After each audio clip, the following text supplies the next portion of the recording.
Hello दोस्तों, welcome to mathematics CG में। मैं पवन सर आप सभी का स्वागत करता हूं। तो दोस्तों आज हम लोग क्या पढ़ेंगे, क्लास 10 के मैथ्स के चैप्टर नंबर 3 को आगे बढ़ाएंगे। मैथ्स 2 में चैप्टर नंबर 3 को आगे बढ़ाएंगे और चैप्टर नंबर 3 यानी वृत्त की बात कर रहे हैं। और वृत्त से संबंधित इससे पहले मैं आपको 3 वीडियो बना चुका हूं, जिसमें मैंने आपको एक्सरसाइज 3.1, 3.2 और एक्सरसाइज 3.3 को मैं क्या कर चुका हूं, कंप्लीट कर चुका हूं। और अगर आपने उस वीडियो को नहीं देखा है तो आप उसे देख करके क्या कर सकते हैं, स्टडी कर सकते हैं। क्योंकि आगे की चीज़ों को समझने के लिए पुराना चीज़ हमें क्या होना चाहिए, पता होना चाहिए। इसलिए पहले पुरानी वीडियो को देखिए, फिर इस वीडियो को देखेंगे तो आपको और अच्छी तरह से क्या होगा, समझेगा। तो यानी कि आज हमें क्या करना है, चैप्टर नंबर 3 को आगे बढ़ाना है और एक्सरसाइज 3.4 को हमें क्या करना है, सॉल्व करना है। और ये इस चैप्टर का क्या है, लास्ट एक्सरसाइज है, क्योंकि 3.5 को इस बार के सिलेबस से क्या किया गया है, आपको हटा दिया गया है। यानी कि आपको उससे रिलेटेड बोर्ड एग्जाम में क्वेश्चंस नहीं आएंगे। तो चलिए आज हम लोग क्या करेंगे, 3.4 को पढ़ेंगे, लेकिन उससे पहले बहुत सारे वृत्त के गुणधर्म हैं और उन गुणधर्मों को पहले हमें समझना है। और एक बार वो सारे अगर प्रॉपर्टीज गुणधर्मों को आपने समझ लिया तो आगे के प्रश्नों को हल करने में बिल्कुल भी दिक्कत नहीं आएगी। इसलिए आपको इन सारी प्रॉपर्टीज को क्या करना है, अच्छी तरीके से समझ लेना है। और समझने के बाद एक्सरसाइज 3.4 को हम लोग क्या करेंगे, स्टार्ट करेंगे। तो ओके दोस्तों, तो आज आगे बढ़ने से पहले मैं यही हमेशा कहता हूं कि अगर आपको मैथ्स पढ़ना है और मैथ्स में आपको अच्छा नंबर लाना है, मैथ्स के डर को भगाना है, तो मैं आपको इस चैनल से जुड़ जाना है। और इस चैनल से जुड़ने के लिए लाल रंग के सब्सक्राइब बटन को दबा दीजिए और बेल आइकन में ऑल की बटन को प्रेस करके रखिए, जिससे आपको सारे नोटिफिकेशन मेरे वीडियो के मिलते रहेंगे और आप आसानी से क्या कर सकते हैं, मैथ्स पढ़ सकते हैं। और एजुकेशन से रिलेटेड जो भी आपको ब्रेकिंग न्यूज रहती है वो भी आपको इस चैनल पे क्या होते हैं, मिलते रहेंगे। ओके चलिए स्टार्ट करते हैं। आज इंपॉर्टेंट मतलब इस पार्ट के पूरे पार्ट का सबसे इंपॉर्टेंट जो प्रॉपर्टीज है उसके बारे में हम लोग क्या करेंगे, अध्ययन करेंगे। तो सबसे पहली प्रॉपर्टीज को पढ़ने से पहले हम लोग क्या करेंगे, अंतःलिखित कोड क्या होता है और अंतःखंडित चाप क्या होता है, इस चीज को हम लोग क्या करेंगे, समझेंगे। तो चलिए देखिए, ये आपको मान लीजिए एक वृत्त है और इस वृत्त में की परिधि पे अगर कोई कोण बनता है, जैसे मान लीजिए मैंने ये कोण बनाया है यहां पर,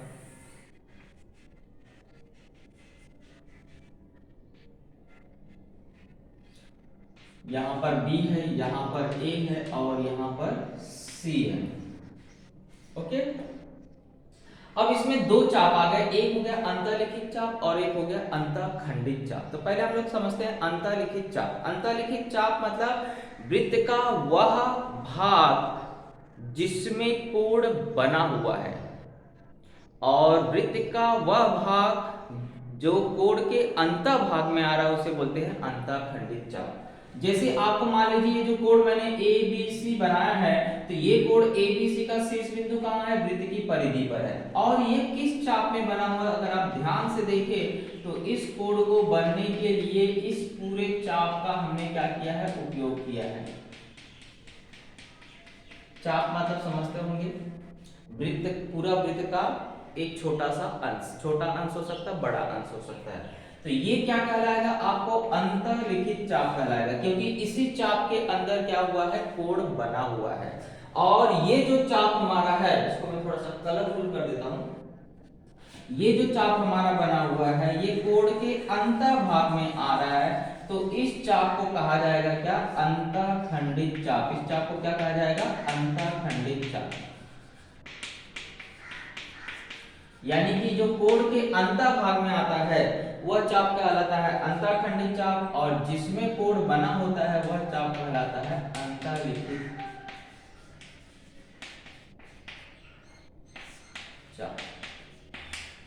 और ये जो कोण आपने बनाना है ए बी सी, इस कोण को कहा जाता है अंतःलिखित कोण। इस कोण को क्या कहा जाता है, अंतःलिखित कोण। ये जो कोण है वो क्या है, अंतःलिखित कोण।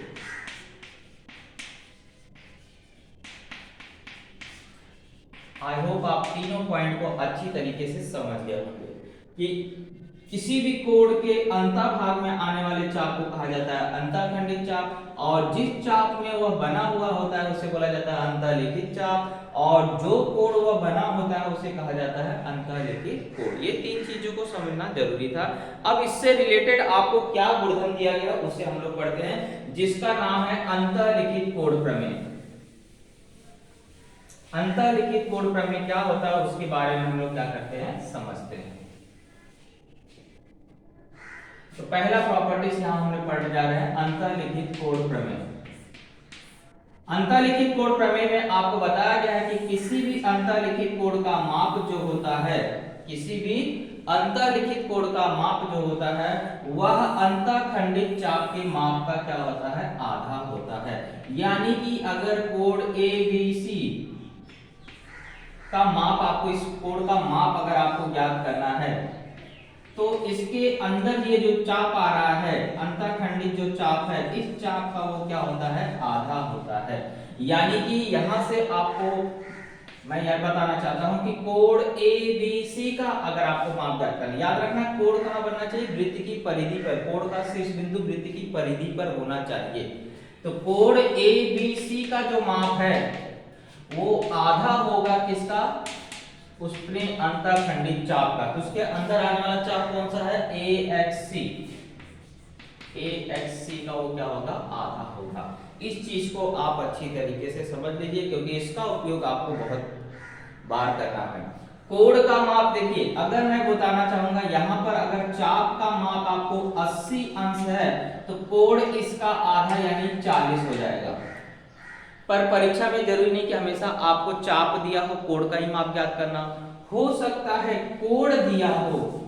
अब अगर मैं उल्टी भाषा में बोलूं कि मान लीजिए ये कोड का माप आपको है 50 अंश, ये कोड का माप कितना है, 50 अंश, तो इसके अंतःखंडित चाप का माप क्या होगा, जस्ट आप समझ जाइए कि यहाँ अगर मैं 50 रखता हूँ, 1/2 यहाँ है तो 2 यहाँ जब आएगा तो 50 का गुणा किसमें हो जाएगा, 2 में, यानी 100 अंश हो जाएगा। किसका माप, चाप का माप। तो कोड ज्ञात करना रहेगा तो अंतःखंडित चाप का आधा करिए, कोड ज्ञात करना रहेगा। अगर कोड का माप निकालना है तो वह अंतःखंडित चाप के माप का आधा हो जाएगा। लेकिन अगर चाप दिया हुआ है और कोड का माप ज्ञात करना है, जैसे यहाँ देखिए कोड दिया गया है और आपको चाप का माप ज्ञात करना है, तो जस्ट इसका ये क्या हो जाएगा, डबल हो जाएगा।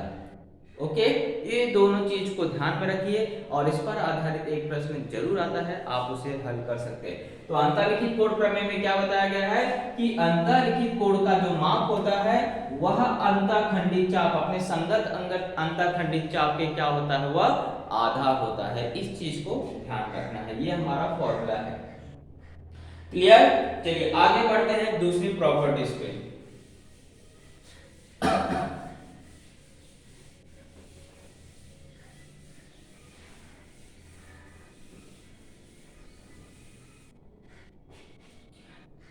दूसरी प्रॉपर्टी में बताया गया है कि एक ही चाप में अंतर्लिखित कोड, एक ही चाप में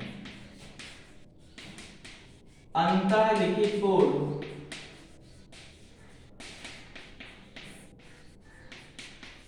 सर्वांशम होते हैं।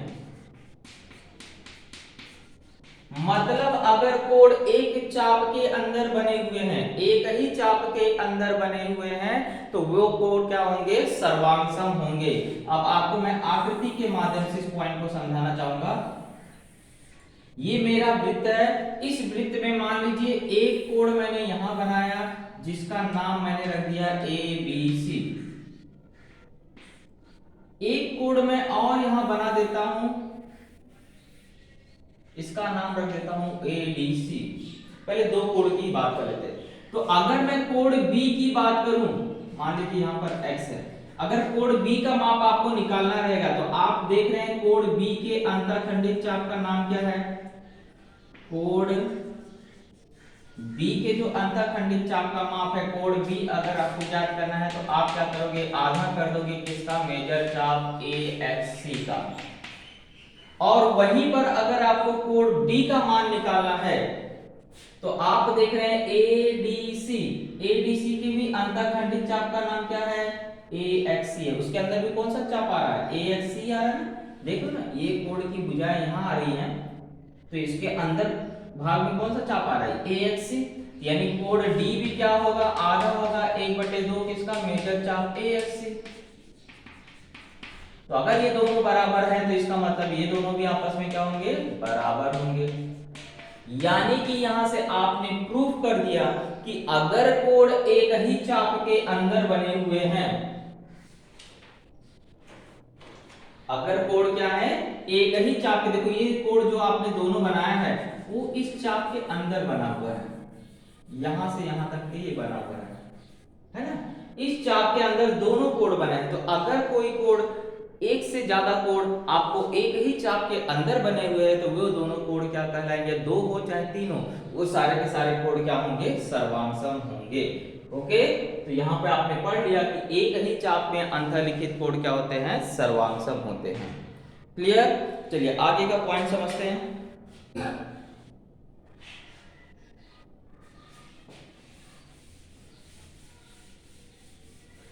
क्योंकि 3.4 पढ़ना है तो पहले ये सारे गुणधर्म आपको अच्छी तरीके से पता होने चाहिए।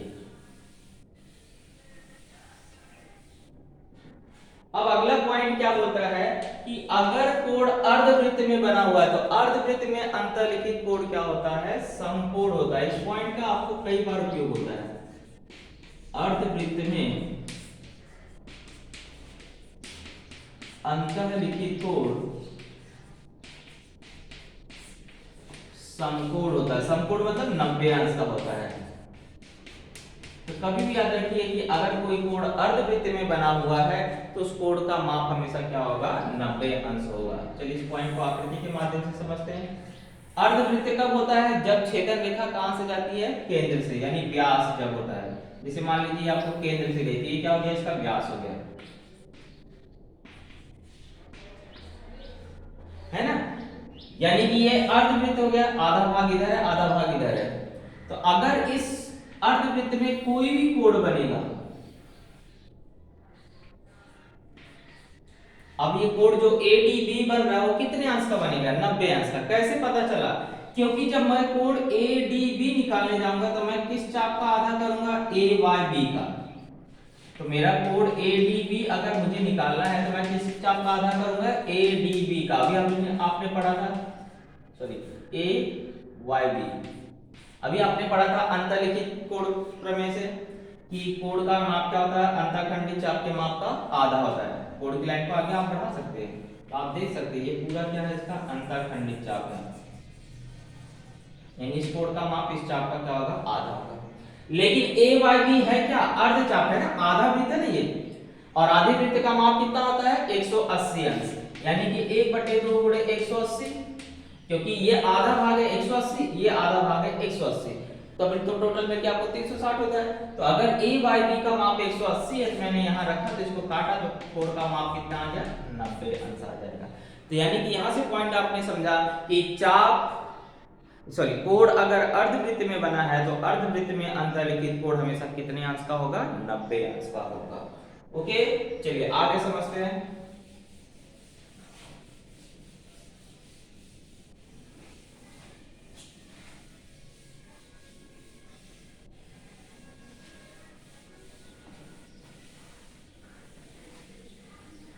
अब हम लोग क्या करेंगे, अलग अलग कंडीशन में कोण का माप कैसे निकाल सकते हैं उसके बारे में पढ़ेंगे। जितनी कंडीशन संभव है वो सारी कंडीशन को हम लोग क्या करेंगे, देखेंगे। ओके, सबसे पहली कंडीशन हमने इससे पहले वाले वीडियो में पढ़ा था कि हो सकता है जो कोण बने वो कहां पे बन सकता है, केंद्र पे बन सकता है।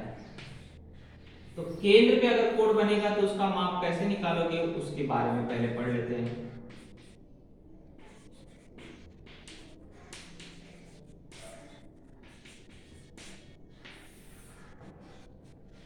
दूसरी कंडीशन हो सकता है कि वृत्त के परिधि पे बने, जिसको बोलते हैं अंतर्लिखित कोण प्रमेय।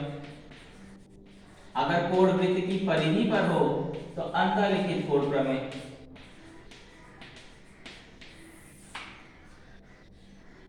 इसमें कोण कहां बनेगा, वृत्त की परिधि पे बनेगा।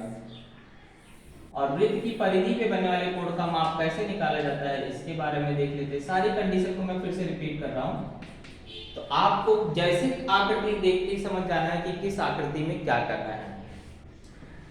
इसके बाद हो सकता है जीवाओं के, ये जो कोण बन रहा है वो केंद्र पे बन रहा था, हो सकता है कोण केंद्र पे ना बने तो जीवाओं के अंतर्विभाजन, अंतर विभाजन से कोण का माप कैसे निकालेंगे उसके बाद में पढ़ेंगे। यानी कि हो सकता है कोण जो है वो अंतःभाग में, वृत्त के अंतःभाग में कहीं भी बन सकता है। तो ऐसे कंडीशन में कैसे कोण का माप निकाला जाता है उसके बारे में हम लोग पढ़ेंगे।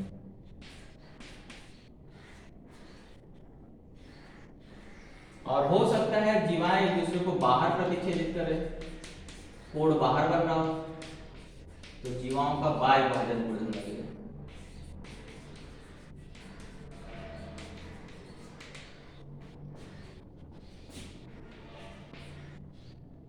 है ना, अलग अलग कंडीशन हो सकती है। कोण हो सकता है इस प्रकार से बन जाए, तो कोण का माप कैसे ज्ञात करना उसके बारे में हम लोग पढ़ेंगे।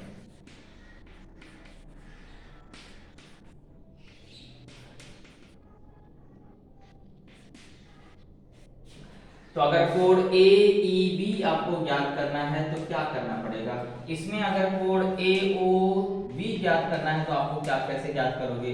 इसमें अगर कोण ए बी सी का माप आपको ज्ञात करना है तो क्या करोगे। और इसमें अगर कोण ए ओ बी का माप ज्ञात करना है तो क्या करोगे। तो कल मैंने आपको बताया था कि अगर कोण केंद्र पे बनता है तो उस कोण का माप और संगत लघु चाप का माप हमेशा क्या होता है, बराबर होता है। यानी कि केंद्रीय कोण का माप और उसका संगत जो चाप होता है वो दोनों का माप एकदम इक्वल रहेगा। तो कभी भी याद रखिए कि अगर आपको केंद्र वाले कोण का माप ज्ञात करना है तो इसके सामने जो चाप का माप रहेगा दोनों क्या होगा, इक्वल होगा। अगर ये 100 है तो ये भी क्या होगा 100, या चाप का माप 100 है तो कोण का भी माप कितना होगा, 100 अंश होगा। यानी कि कोण ए ओ बी जो है वह किसके बराबर होगा, मेजर चाप ए एक्स बी, दोनों को कोण का और चाप का माप बराबर होगा। कब बराबर होगा, जब कोण कहां बनता रहेगा, केंद्र पे बराबर। यहां पर अगर आपको बोला है कि कोण की का शीर्ष बिंदु वृत्त की परिधि पर हो, अगर कोण का शीर्ष बिंदु वृत्त की परिधि पर है तो अभी अभी आपको मैंने बताया था अंतर्लिखित कोण प्रमेय से कि उस कोण का माप अंतःखंडित चाप के माप का क्या होगा, आधा होगा। यानी कि कोण वृत्त की परिधि पे बनेगा तो अंतःखंडित चाप का आधा करके कोण का माप निकालना है। केंद्र में रहेगा तो दोनों का माप बराबर होगा। अगर हो सकता है अंतःभाग में कहीं भी कोण बन रहा है लेकिन केंद्र पे नहीं बन रहा है, तो ऐसे समय अगर आपको किसी भी कोण का, चाहे ये किसी भी कोण का माप अगर आपको निकालना है तो आपको क्या करना है, ये कोण के सामने जो चाप आता रहेगा, कौन है इस कोण के सामने चाप, ए बी, और इस कोण का जो शीर्षाभिमुख कोण बनेगा उसके सामने जो चाप आ रहा है वो कौन सा चाप है, मेजर चाप सी डी। दोनों चापों को जोड़ करके आधा करना पड़ेगा। कभी भी याद रखिए जिस अंतःभाग मतलब केंद्र पे नहीं बन रहा हो और कहीं भी बन रहा हो तो ऐसे समय कोण का माप निकालने के लिए उस कोण के सामने जो चाप है, सॉरी, उस कोण के सामने जो चाप है उसका माप और उसके शीर्षाभिमुख कोण पे जो सामने चाप बनेगा उसका, दोनों के मापों को क्या करेंगे, चापों के मापों को जोड़ना है और इसके बाद आधा करना है तो इस कोण का माप निकल जाएगा। और ये जितने अंश का रहेगा उस शीर्षाभिमुख कोण का माप बराबर होता है, जानते हो, तो ये दोनों का माप बराबर हो जाएगा। ऐसे अगर इसका निकालना रहेगा तो इसके सामने चाप आ रहा है AC और इधर आपको आ रहा है BD, इन दोनों को जोड़ करके क्या करना पड़ेगा, आधा करना पड़ेगा, जब कोण केंद्र पे न बन करके अंदर कहीं भी बने। और अगर कोण वृत्त के बाहर बनेगा तो जीवाओं के बाह्य विभाजन गुणधर्म से याद रखना, इस कोण के अंदर दो चाप आ रहे हैं, इन दोनों चापों में से जो बड़ा चाप रहेगा उसमें से घटा देना पड़ेगा। तो बड़ा चाप कौन है, ए एक्स बी, इसमें से छोटा वाला जो चाप आ रहा है उसको क्या करोगे, घटा करके आधा करोगे। अंदर बनेगा तो जोड़ करके आधा करना है और बाहर बनेगा तो घटा करके आधा करना है। इस चीज को ध्यान रखना है। ओके, तो ये चार कंडीशन है, इस चारों कंडीशन में से आपको आकृति देखते ही समझ जाना है कि कैसे कोण का माप ज्ञात करना है। इसमें कोण का शीर्ष बिंदु केंद्र पर है, इसमें वृत्त की परिधि पर है, इसमें वृत्त के अंतःभाग में कहीं पर भी हो सकता है और इसमें बाहर। चारों कंडीशन में आपको कोण का माप कैसे निकाला जाता है या चाप का माप कैसे निकाला जाता है उसको मैंने आपको बता दिया है। ओके, अब हम लोग मोस्ट इंपॉर्टेंट प्रमेय और पढ़ने जा रहे हैं जिसका नाम है चक्री चतुर्भुज।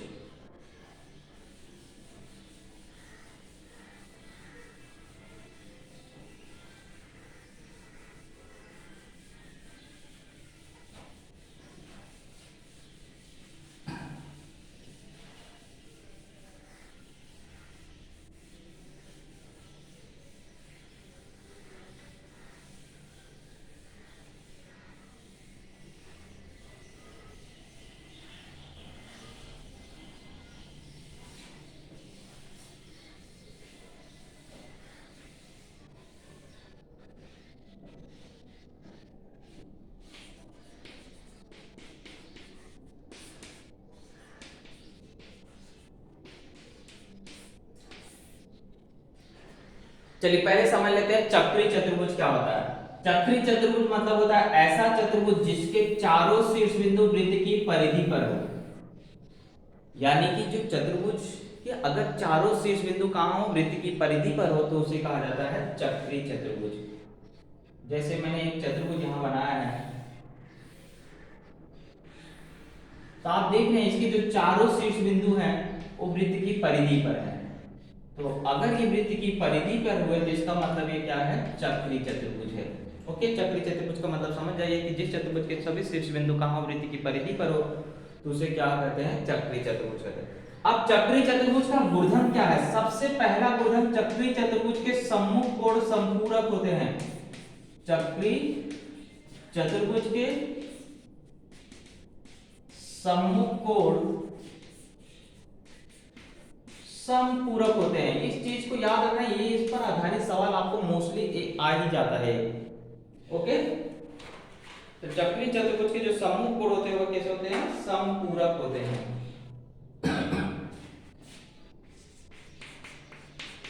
समपूरक मतलब क्या होता है कि जिनका योगफल 180 अंश हो, जिन दो कोणों का योगफल 180 अंश होता है उन्हें एक दूसरे का क्या कहते हैं, समपूरक कहते हैं। यानी कि ये कहना ये चाहता है कि अगर ये चक्रीय चतुर्भुज है तो सामने वाले कोणों का योगफल हमेशा कितना होगा, 180 अंश।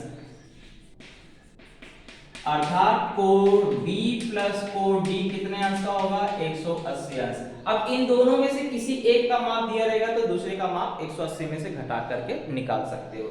इसी प्रकार समूह कोण एक और बन रहा है ना, A और C। अब ये आप आमने सामने है तो कोण A प्लस कोण C का भी योगफल कितना होगा, 180 अंश। तो ये होता है चक्रीय चतुर्भुज का गुणधर्म कि उसके सामने वाले कोणों का योगफल हमेशा कितना होता है, 180 अंश होता है।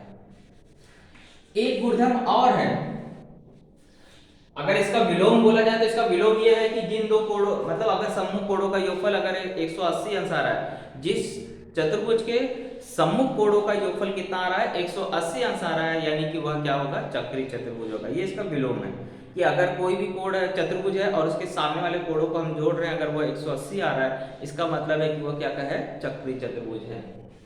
ओके, अब इसका एक और गुणधर्म है कि चक्रीय चतुर्भुज के बहिष्कोण का माप